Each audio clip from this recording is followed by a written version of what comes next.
Gate গুট খুলছি, কত সকালে উঠছি যে না একটু কীর্তন থেকে আটটা যাবো একটু কীর্তনে।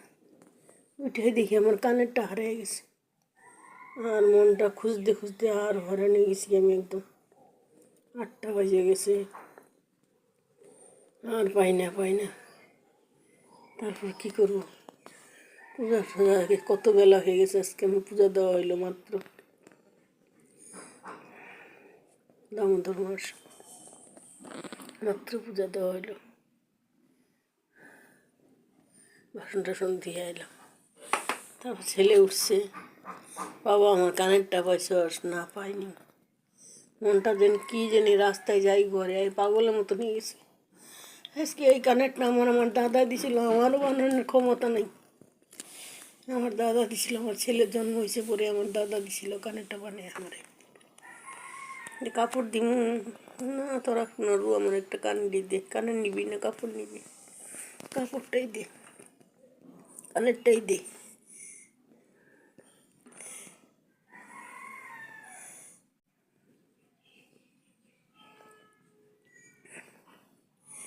এই আর কি। তারপর অনেকক্ষণ চুপ করে রয়েছে, চুপ করে থেকে বালিশের মধ্যে পুড়ে রয়েছে। কি না, আমি তো রাত্রেবেলা উঠছি, দেখি বাথরুমের সামনে পায়ের মধ্যে খোঁচা লাগছে। আমি পাইছি কয়টা কানে, আমি 2টা তো না, একটা কানে আছে, একটা কানের নাই। তারপর ছেলে দিল, আমার পায়ের মধ্যে খোঁচা লাগছে, তারপর দেখি তোমার কানে।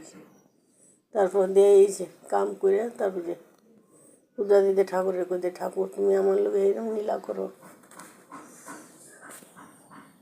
আমার নাই কিছুই। এই কানেরটা আমার দাদাই দিছে আমার। এই জীবনে আজকে 35 বছর 36 বছর চলতেছে কানেরটা। কতক্ষণ কাঁদছি, তারপর তো আমি পাইছি। তারপর দিয়ে আয়া কাম সেরে আয়া পূজা দিলাম।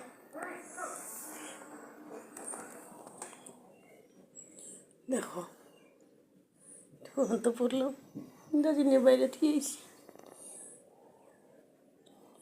বাতিটা জ্বলতেছে, জ্বলুক, তেলগুলা শুদ্ধ ফলাই দিব, জ্বলে না পরে দিব।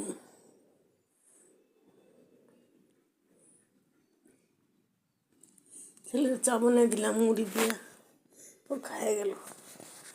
আমি এই যে পূজা দিয়ে উঠলাম, এটা পাইছি ঠাকুরের কাছে, কইছি ঠাকুর আমি পাইছি। তারপর পূজা দিতে হইতাছি, আমার সঙ্গে কেন তুমি এরকম করো আমারে।